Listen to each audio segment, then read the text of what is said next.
Mennyire szeretett 68 éves nő szexelni, és hogyan jutott el odáig, hogy úgymond felszabadult.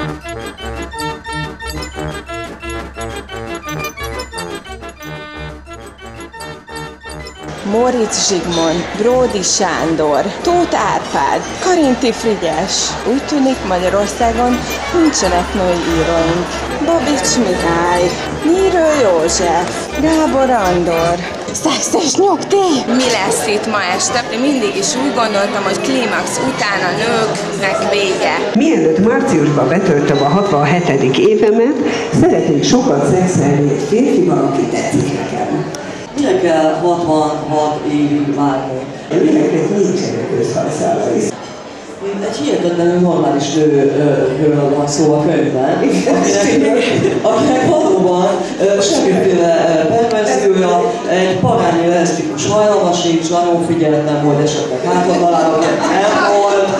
A szabadság felé vezető úton, amelyen végül is mindannyian átmegyünk. A szexualitás ez egy ilyen határa a függelem megképződésére, amit aztán nagyon nehéz kezelni.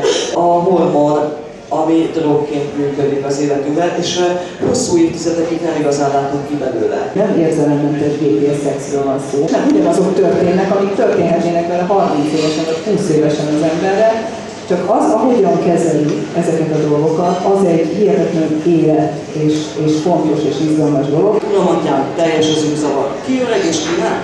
Ki tett rosszat? Ki nem?